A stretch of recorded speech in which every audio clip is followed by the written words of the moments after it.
मेरा नाम है विवेक शर्मा। एक बार फिर से आप सभी का स्वागत करता हूं इंडिया अकेडमी में लर्निंग विद एक्सीलेंस। तो बच्चों, हम लास्ट क्लास में पढ़ रहे थे सर्कल और हमने उसमें देखा था सर्कल का पूरा बेसिक पार्ट। आज हम सर्कल के उसी बेसिक पार्ट को आगे कंटिन्यू करेंगे और सीखेंगे सर्कल के कई ऐसे क्वेश्चन जो कि आपके लिए कई बार डिफिकल्ट हो जाते हैं। तो चलो स्टार्ट करते हैं। पहला क्वेश्चन जो है ये आपने देखा, if the radius of the two concentric circles. ये वर्ड अक्सर बच्चों को दिक्कत कर जाता है, कोसेंट्रिक सर्कल्स क्या होते हैं? तो बेटा आज सीख लो कोसेंट्रिक सर्कल्स क्या होते हैं। कोसेंट्रिक सर्कल्स होते हैं ऐसे सर्कल जिनका सेंटर फिक्स हो और एक ही सेंटर पे दो अलग अलग सर्कल बने हुए हैं। मतलब दोनों सर्कल का सेंटर सेम है और दोनों की रेडियस चेंज होने के कारण दो अलग अलग सर्कल आपको नजर आते हैं। तो इस टाइप की चीज को हम कहते हैं कोसेंट्रिक सर्कल्स। ठीक है, तो यहां पर हमारे पास दो कोसेंट्रिक सर्कल्स हैं जिनकी रेडियस 15 और 17 है। Show that the length of the chord of one circle which is tangent to another is 16 centimetre. सवाल को बहुत ध्यान से समझना, सवाल क्या कह रहा है। यदि आपको सवाल समझ में आ गया तो सवाल को हल करना आ जाता है ना। हमेशा क्या एक ही बात कही जाती है कि यदि आपको सवाल पढ़ना आ गया तो सवाल करना भी आ जाता है। ये एक सर्कल है, इसके ऊपर ये एक और सर्कल है और आपसे क्या कह रहा है कि इसमें से छोटे वाले सर्कल की रेडियस 15 सेंटीमीटर है, रेडियस की बात करी गई है, और दूसरे बड़े वाले सर्कल की रेडियस 17 सेंटीमीटर है। ठीक है, तो यहां पर आपसे कह रहा है कि इस तरीके से आपको एक कॉर्ड बनानी है बड़े सर्कल की जो कि छोटे सर्कल के लिए टेंजेंट हो जाए। तो कुछ इस तरह से बनेगी बच्चों। ये इस ए बी कॉर्ड की बात की जा रही है जो कि बड़े वाले सर्कल के लिए कॉर्ड है, जबकि छोटे वाले सर्कल के लिए एक टेंजेंट की तरह बिहेव कर रही है। और वो आपसे पूछ रहा है कि आपको शो करना है कि इसकी जो लेंथ है वो 16 सेंटीमीटर है। तो ध्यान से देखो, अब क्या करेंगे, हम इस सेंटर O से इस पॉइंट ऑफ कांटेक्ट को ज्वाइन करेंगे और यहां जो एंगल बनेगा वो बनेगा 90 डिग्री। ठीक है, इसके बाद आप क्या करेंगे, O को A से ज्वाइन करेंगे। ठीक है, तो अब OA, इस पॉइंट को कुछ भी नाम दे दीजिए C। तो ध्यान से देखिए, आपको निकालना है AB और इसके लिए आपको ये पता होना चाहिए कि सेंटर से जब भी इस पॉइंट ऑफ कांटेक्ट को जोड़ा जाता है तो वो इस कॉर्ड को दो बराबर हिस्सों में तोड़ देता है। तो हम क्या करेंगे बेटा, कैलकुलेशन के बिहाफ पर हम पहले इस हाफ पार्ट को निकालेंगे, इस हाफ पार्ट का डबल कर देंगे तो हमें AB की लेंथ मिल जाएगी। क्लियर? अब इसमें ध्यान से देखो, यहां 90 डिग्री है, यहां 90 डिग्री है। ठीक है, तो कौन सा, देखो ध्यान से, एक ट्राइंगल जिसमें एक एंगल 90 डिग्री हो, कौन सी थ्योरम लग रही होती है? Pythagoras theorem. तो हमें यहां पर पाइथागोरस थ्योरम ही अप्लाई करनी है और उसके बाद हम AB को निकाल सकते हैं। चलो तो स्टार्ट करते हैं। देखो ध्यान से, in triangle OAC using Pythagoras theorem. ठीक है, तो क्या हो जाएगी पाइथागोरस थ्योरम, यहां पर OA का square is equals to OC square plus AC square. Clear? चलो, अब OA ये बड़े वाले सर्कल की रेडियस के बराबर है तो इसका हो जाएगा 17 का स्क्वायर, और OC छोटे वाले सर्कल की रेडियस देख रही है जिसकी वैल्यू है 15, तो 15 का स्क्वायर प्लस AC की वैल्यू नहीं पता है तो छोड़ दी। क्लियर? इतना कोई डाउट है तो बताओ। ठीक है, 17 का स्क्वायर कितना होता है बच्चों? 289 और 15 का स्क्वायर कितना हो जाता है? 225। ठीक है, तो दिस इज AC स्क्वायर, यहां तो हो गया। अब क्या करोगे, 225 को वहां भेज देते हैं। ठीक है, तो 225 को जब आप यहां भेजोगे तो ध्यान से देखो अब क्या हो जाएगा, AC का square is equals to 289 minus 225। कितना हो जाएगा बच्चों, जल्दी से बताओ। यदि आप इन दोनों को माइनस करोगे तो कितना आ जाएगा आपका? ठीक है, कितना आ रहा है? 64। इसका मतलब AC की जो वैल्यू है वो कितनी आ जाएगी बच्चों? √64। सिंप्लीफाई करोगे तो आपकी इसकी वैल्यू आ जाएगी प्लस का 8 सेंटीमीटर। तो इसका मतलब ये जो AC है ये कितनी आ गई आपकी? 8 सेंटीमीटर। अब आपको मैंने स्टार्टिंग में बोला था कि यहां पर हमें AC नहीं AB निकालनी है और AB जो है वो AC का डबल होगी। ठीक है, तो यहां पर जब हम AB की बात करने जाएंगे तो AB is equal to 2 times of AC और AC की वैल्यू अभी आपने निकाली 8। तो इस तरह से आपकी AB की जो लेंथ है वो कितनी निकल के आ जाएगी? 16 सेंटीमीटर। क्लियर। तो यहां पर आपकी ए बी की जो लेंथ है वो 16 सेंटीमीटर निकल के आ जाएगी, जो क्वेश्चन में दे भी रखी थी। क्लियर, बात समझ में आई। यहां पर इस तरह से आपको एक वर्ड हमेशा जो नया आपने सीखा यहां पर वो है concentric circle. Clear, concentric circle क्या होता है आगे से आपको हमेशा दिमाग में रहना चाहिए। ठीक है, चलो नेक्स्ट क्वेश्चन देखते हैं। If all the sides of a parallelogram touches a circle, show that the parallelogram is a rhombus. क्या बोल रहा है, अब यहां पर थोड़ा सा इंटरेस्टिंग क्वेश्चन है, ध्यान से देखो क्या बोल रहा है। If all the sides of a parallelogram touches a circle, अब सर्कल कहां है, सर्कल कहां है, ध्यान से देखो कैसे होगा ये क्वेश्चन। यहां पर आपने एक पैरेललोग्राम बनाया, ये पैरेललोग्राम आपने बना दिया और यहां पर ये कह रहा है कि ये जो एक सर्कल है पैरेललोग्राम की हर साइड उसको टच करती है, ये क्लियर इस तरीके से। ठीक है, तो यहां पर आपको बोला गया है कि if all the sides of a parallelogram touches a circle, आपकी जो पैरेललोग्राम है ये ABCD इज अ पैरेललोग्राम, और यहां पर बोला जा रहा है आपसे कि आपका पैरेललोग्राम की अपोजिट ऑल साइड्स जो है एक सर्कल को टच कर रही है, तो आपको ये शो करना है कि जो पैरेललोग्राम है इज अ रोम्बस। तो अब सबसे पहले दिमाग में हमारे क्या आना चाहिए कि रोम्बस होता क्या है। पैरेललोग्राम की प्रॉपर्टी होती है कि आमने सामने की साइड्स बराबर होती है। क्लियर, तो ये चीज तो हमारे दिमाग में है। अब जो वो हमसे जानना चाहता है वो ये जानना चाहता है कि आपकी यदि चारों साइड्स बराबर कर दो तो यही पैरेललोग्राम किस में कन्वर्ट हो जाएगा, एक रोम्बस में।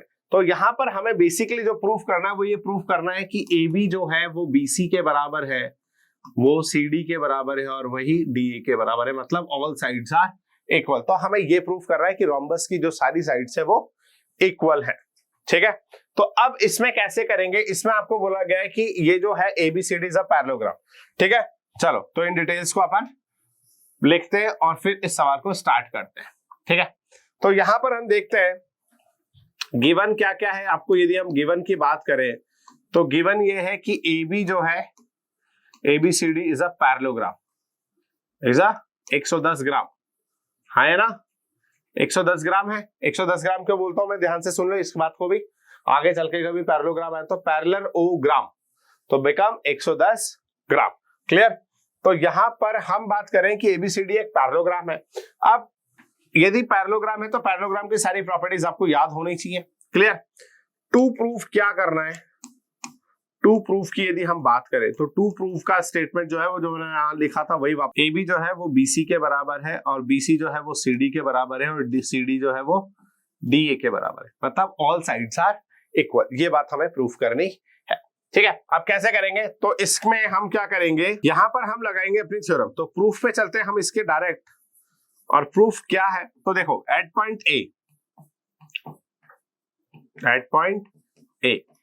पॉइंट ए पर आप एक बात देखेंगे कि यहां से इन चारों टचेस पॉइंट को मैं कुछ नाम दे देता हूं, P, Q, R और S, P, Q, R, S। तो एट पॉइंट ए AP जो है वो AS के बराबर होगा, AP is equals to AS होगा, यस और नो। क्यों, क्योंकि किसी भी आउटर पॉइंट से सर्कल पर खींची गई टेंजेंट्स कैसी होती हैं, इक्वल होती हैं। तो इसका मतलब AP और AS बराबर होंगे। चलो सेम एट पॉइंट B लिख देते हैं। जब आप B पर देखोगे यही बात यहां पर, तो अब ध्यान से देखो AP के साथ क्या ज्वाइन होना है, BP।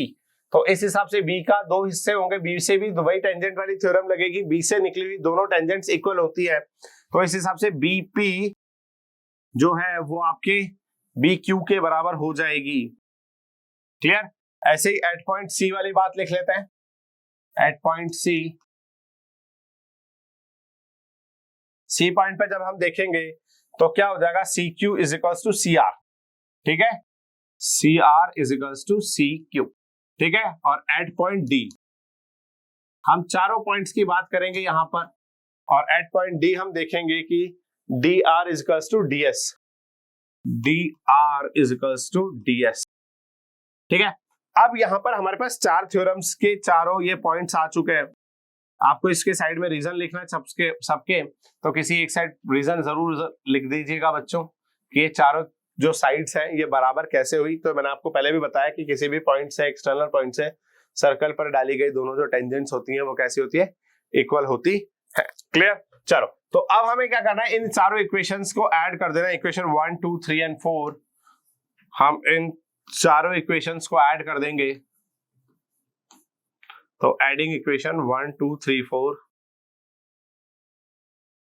Adding equation 1 2 3 4। अब जब आप इनको जोड़ेंगे तो बहुत ध्यान से जोड़िएगा बेटा कि एपी के नीचे बीपी आ जाए, एपी बीपी और सीआर और डीआर। देखो ध्यान से, AP plus PB plus CR plus DR, ये तो लेफ्ट साइड का पार्ट हो गया। और इसी तरफ जब आप राइट साइड जोड़ोगे तो एएस का पार्ट आप डीएस के साथ जोड़ दीजिए, as plus DS plus BQ plus CQ, BQ plus CQ। Clear? यहां पर ये हो जाएगा। अब जब आप इन सबको जोड़ोगे, AP और BP को सामने जोड़ोगे तो आप क्या बनेगा, AB, और CR और DR को जोड़ोगे तो क्या बनेगा, CD। AB प्लस CD मतलब आमने सामने की दो साइड्स, इन दोनों का सम जो है AS प्लस DS जोड़ने पर AD बन जाता है और BQ प्लस CQ जोड़ने पर BC बन जाता है। ठीक है, इतना हो गया। इतनी बात समझ में आई कि अभी हमने कुछ नहीं करा, हमने चारों साइड्स पर जो चारों पॉइंट्स थे ABCD, यहाँ पर हमने अपनी टेंजेंट थ्योरम लगाई है और टेंजेंट थ्योरम लगाकर हमने उन चारों पार्ट्स को ऐड कर दिया है। जब आप ऐसा करोगे तो ये वाला स्टेटमेंट आ जाएगा आपका, AB plus CD is equals to AD plus BC। Clear? तो क्या आ चुका है आपके पास, AB plus CD is equals to BC plus DA। क्या सुनो, ये आया ना, AD plus BC, AD plus BC, ये आ गया। अब ध्यान से देखो, ये आमने सामने की साइड्स हैं और पैरेललोग्राम में अपोजिट साइड्स जो होती हैं वो इक्वल होती हैं, तो इसको क्या मैं 2AB लिख सकता हूं, है ना, AB प्लस AB 2AB, और इधर भी 2BC लिख सकता हूं। 2 से 2 कट जाएगा तो AB किसके बराबर आ गया, BC के। AB is equal to CB या BC। अब ध्यान से देखो, आपने बोला AB जो है ऑलरेडी CD के बराबर है, पैरेललोग्राम की प्रॉपर्टी है, और अभी आप बोल रहे हो कि AB जो है वो CB के भी बराबर है, तो ये BC के बराबर हो गई, और BC जो होती है वो DA के बराबर है, तो इसका मतलब चारों साइड्स बराबर आ गए ना बच्चों। ठीक है, दो साइड अपोजिट तो ऑलरेडी बराबर होती हैं, और अब जो बची थी पास पास की दो साइड्स AB और BC, उनको हमने बराबर कर दिया। तो एक्चुअली यदि किसी की दो अपोजिट साइड्स ऑलरेडी बराबर है और उनमें पास पास की भी बराबर हो जाए तो बच्चों बेसिकली चारों साइड्स बराबर हो जाती है।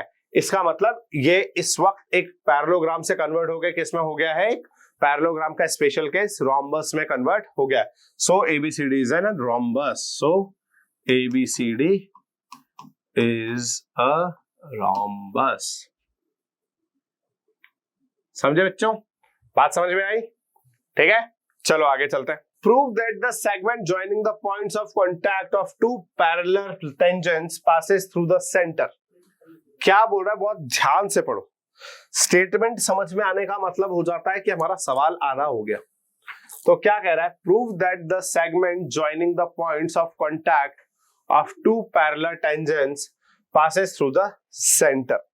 मतलब एक सेगमेंट है joining the points of contact of two parallel lines।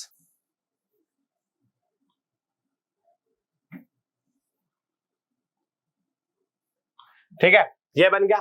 अब इसमें बोल रहा है कि prove that the segment joining the points of contact of two parallel lines, ये दोनों पैरेलल लाइंस के, ये दोनों लाइंस पैरेलल है AB और CD।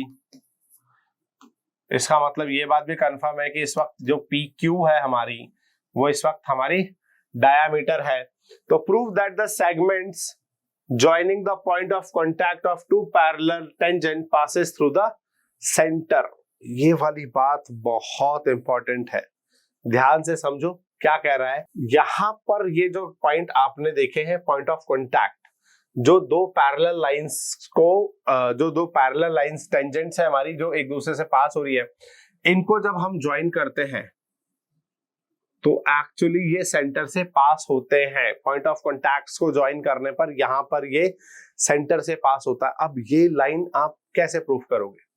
वो क्या कहना चाहता है बच्चों, वो ये कहना चाहता है कि PQ एक टेंजेंट है, PQ जो है इस वक्त एक डायामीटर बना रहा है।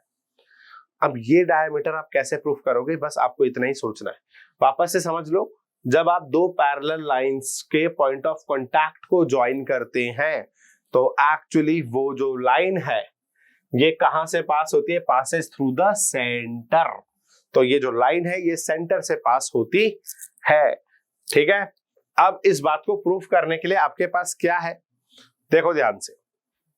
यहां पर आप जितनी बातें आपको याद है वो सारी लगा दो कि यहां सर 90 90 90 90 बनता है। ठीक है, बन गया। अब उससे क्या होगा? उससे क्या होगा? आपको ये प्रूफ करना है कि लाइन सेंटर से जा रही है, इसका मतलब यहां 180 डिग्री बन रहा है। ये पूरी PQ इज अ लाइन, आपको ये प्रूफ करना है। PQ लाइन कैसे प्रूफ होगी? ध्यान से देखो, अब ये बात बहुत तरीके से समझ लेना। PQ लाइन कैसे प्रूफ होगी, बात यही करते हैं। चलो, तो एट पॉइंट P देखोगे, यदि आप एट पॉइंट P पर यदि आपने ये बात देखी तो ध्यान से देखो कि जब parallel line point of contact, कोई भी लाइन पॉइंट ऑफ कॉन्टैक्ट पर टच, यहां पर टच कर टेंजेंट होती है किसी सर्कल पर, तो पॉइंट ऑफ कॉन्टैक्ट पर वो सेंटर से ज्वाइन करने वाली लाइन मतलब रेडियस के साथ 90 डिग्री का एंगल बनाता है। तो यहां पर इस वक्त 90 डिग्री का एंगल बन रखा है। क्लियर? चलो, दूसरी साइड भी हम यही बात देखें तो यहां भी कितना बन रहा है? 90 डिग्री बन रहा है। ठीक है, और बेसिकली ये दोनों लाइंस भी कैसे पास हो रही है? पैरेलल है। ये बात तो उसने सवाल में दे ही रखी है कि ये दोनों लाइंस कैसी है? पैरेलल है। ठीक है, तो अब आपको क्या करना है? आपको बस ये प्रूफ करना है कि PQ एक स्ट्रेट लाइन है जो कि सेंटर से पास होगी। तो सेंटर से पास करने से पहले हम क्या करते हैं? हम ये बोलते हैं कि वो मान लो एक पूरी परफेक्ट लाइन नहीं है, एक परफेक्ट लाइन नहीं है, बट ध्यान से देखो एट पॉइंट P पर एंगल P जो है उसकी वैल्यू 90 डिग्री होगी। रीजन आप सबको पता है कि किसी भी टेंजेंट को जब आप सेंटर से जोड़ते हो तो यहां पर 90 डिग्री बनता है। तो OP जो है वो परपेंडिकुलर है AB पर। ये बात हो गई क्लियर? अब इसी तरह से एट पॉइंट Q की भी बात कर लेते हैं। Q पर भी सेम बात है कि एंगल Q जो है वो 90 डिग्री है। एंगल Q जो है वो कैसा है बच्चों? 90 डिग्री है। यहां पर भी वही बात है, टेंजेंट वाली बात। क्लियर? तो ये भी आपके कैसा बनाएगा? 90 डिग्री बनाएगा। यदि ये 90 डिग्री बनाता है तो ये भी कह सकता हूं कि OQ जो है वो इस वक्त परपेंडिकुलर है किस पर? CD पर। ठीक है, OQ जो है वो CD पर परपेंडिकुलर हो गया। अब आप एक बात बताओ मेरे को बहुत ध्यान से कि ये इस पे परपेंडिकुलर है, ये इस पे परपेंडिकुलर है, ओवरऑल यहां पर 90 और 90 के एंगल बन रहे हैं। तो क्या ये दोनों लाइनें पैरेलल होंगी? ये दोनों लाइनें पैरेलल होंगी। और किस्मत से ये बात सवाल में भी दे रखी है कि भैया ये लाइंस तो पैरेलल हैं। ये लाइन कैसी है? पैरेलल है। चलो, तो अब आपको बस इतनी सी बात लिखनी है, क्योंकि OP perpendicular on AB and OQ जो है वो परपेंडिकुलर ऑन CD है। और जब ऐसा होगा so by equation 1 and 2 angle O जो है वो कितना हो जाएगा? Total 180 degree. So PQ is a straight line.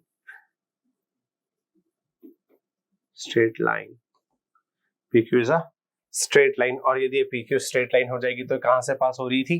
दोनों परपेंडिकुलर हाफ हाफ चल रहे थे। और जब ये एक परफेक्ट स्ट्रेट लाइन हो जाएगी तो ये कहां से पास हो जाएगी? आपके O से। क्लियर? इस तरह के कई ऐसे छोटे छोटे क्वेश्चन आएंगे बेटा जिसके कोई ज्यादा खास मतलब होते नहीं, पर आपको आने चाहिए। क्लियर? चलो, अब छोटी छोटी बातें करते हैं। ये आपकी बुक के ही क्वेश्चन है, इसलिए मैं लेकर आ गया ताकि आप बुक के क्वेश्चंस भी एक बार देख ले। A tangent to a circle intersect it in points. कितने पॉइंट या पॉइंट्स पर आपकी टेंजेंट जो है सर्कल को इंटरसेक्ट करती है? तो एक्चुअली वो इंटरसेक्ट 0 पॉइंट पर करती है।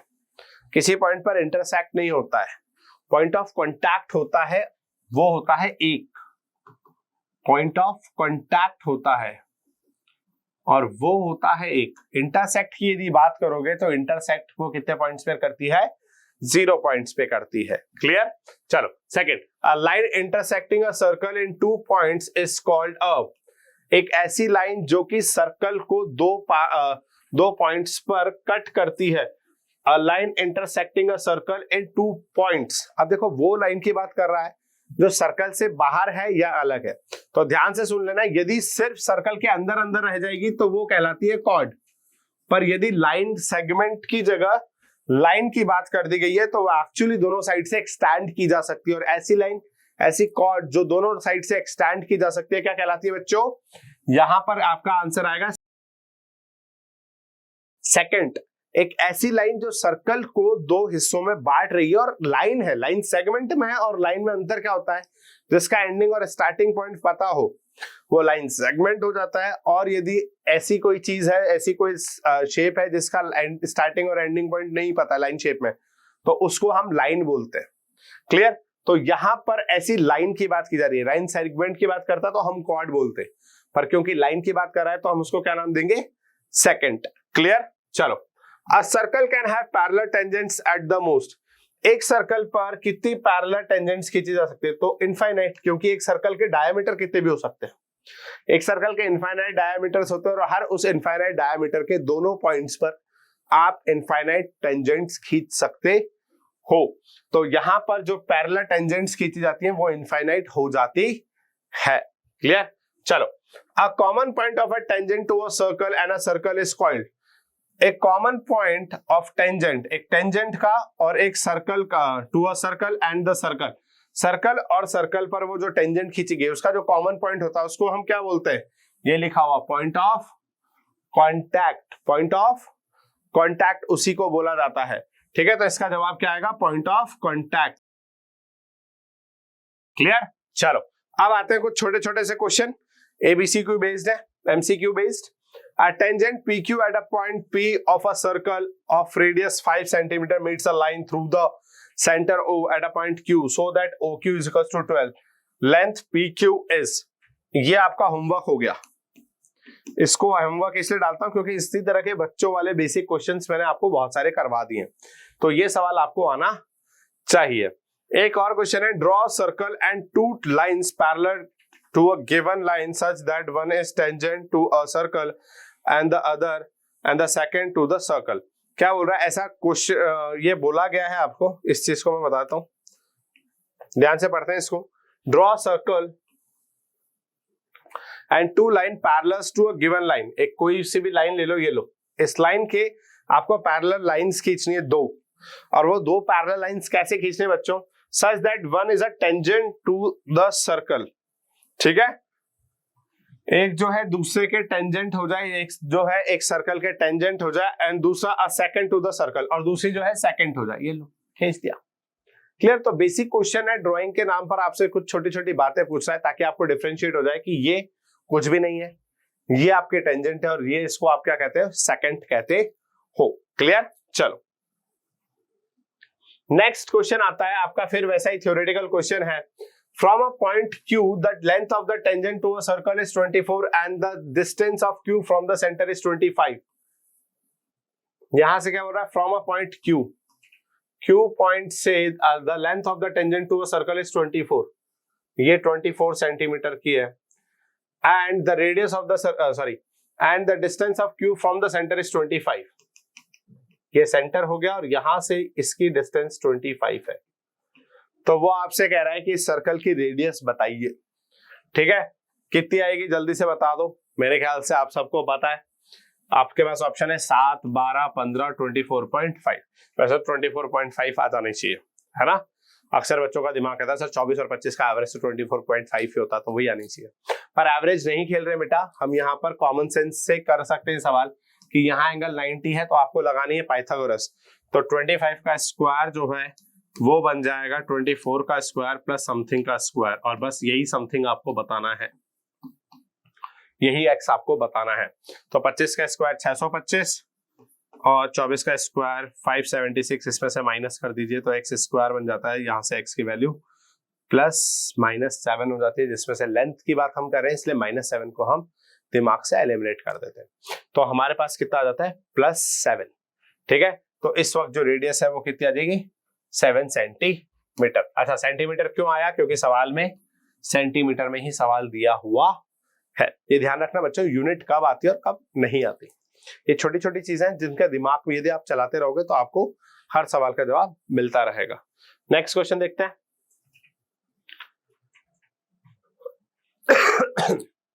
If TP and TQ are the two tangents to a circle with center O, that angle OPQ is 110. ये भी बड़ा अच्छा सवाल है, पर बच्चों को कई बार दिक्कत हो जाती है। ये एक सर्कल है, इस पर P एंड TQ दो टेंजेंट खींची गई। इसका मतलब आउटर पॉइंट फिक्स है। क्या नाम होगा आउटर पॉइंट का? T। तो T पॉइंट आउटसाइड आपने लिया है और यहां से इस पर दो टेंजेंट्स खींच दिए। ठीक है, ये TP हो गया और ये TQ हो गया। Clear? Two tangents to a circle with centre O, और इस सर्कल का जो सेंटर है इसका नाम O है। और यहां पर एक आपको जो जानकारी दे रखी है वो दे रखी है कि POQ ये वाला जो एंगल है ये 110 है। कितना है? 110 डिग्री है। देन PTQ वाले एंगल की आपको वैल्यू बतानी है। तो जल्दी से सोचो, बड़ा आसान सा सवाल है ये तो। किसी भी बच्चे को ये वाला एंगल पूछा जाए तो मुझे लगता है वो बड़े आराम से बता सकते हैं कि ये एंगल कितना होना चाहिए। क्यों? क्योंकि आप ध्यान से देखो, TPOQ एक क्वाड्रिलेटर बना रहा है और क्वाड्रिलेटर के सारे एंगल्स का सम होता है 360। कितना होता है बच्चों? 360। उसमें से एक एंगल उसने 110 आपको दे दिया। ये दो एंगल 90-90 हो चुके हैं। ठीक है, तो angle P plus angle T plus angle Q plus angle O सबका मिला के 360 होता है। इसमें से O की वैल्यू आपको कितनी दे रखी है? 110 दे रखी है। P और Q की वैल्यू 90 दे रखी है। तो 90 प्लस 90 प्लस 110 कौन सा बच गया? Angle T। तो plus angle T equals to 360। और जब मैं ऐसा करता हूं तो एंगल T की वैल्यू निकालने के लिए मैं इन सब को जोड़ के उधर माइनस कर देता हूं। तो कितना आ जाएगा? 360, और इसमें से इसको माइनस करेंगे तो 190, 290। तो यहां पर आ जाता है एंगल T की वैल्यू कितनी हो जाती है बच्चों? 70 डिग्री। क्लियर? तो वैसे भी आपको हमेशा ध्यान रखना है कि ये जो आमने सामने के एंगल्स होते हैं ये एक दूसरे को सप्लीमेंट एंगल्स होते हैं। ठीक है, ध्यान रखना, आमने सामने के ये जो दो एंगल्स बनते हैं जो हमेशा सेंटर और टेंजेंट के इस पॉइंट पर बनते हैं, ये एक दूसरे के हमेशा सप्लीमेंट होते हैं। यदि वो 110 है तो ये वाला 70 होगा ही होगा, क्योंकि ये दोनों एंगल ऑटोमेटिकली सप्लीमेंट हो जाते हैं 90-90। तो 180 ये बनाते हैं, 180 वो बनाते हैं। और एक और बात, जब आमने सामने के किसी क्वाड्रिलेटर के दो एंगल्स अपोजिट एंगल्स 180 का एंगल बनाते हैं तो याद करो कौन सा ट्रायंगल कौन सा क्वाड्रिलेटर हो जाता है? वो आपका एक साइक्लिक क्वाड्रिलेटर होता है, जो कि लास्ट क्लास में भी हमने पढ़ा था कि कौन साइक्लिक क्वाड्रिलेटर भी हम बात करते हैं उसको। क्लियर? तो ये बात ध्यान रखना कि यहां से बात आपको याद होनी चाहिए। ठीक है, तो बच्चों आज के लिए इतना ही। वीडियो यदि आपको पसंद आए तो वीडियो को प्लीज लाइक कीजिए, चैनल को सब्सक्राइब कीजिए और बने रहिए ईडी एकेडमी के साथ। Thank you.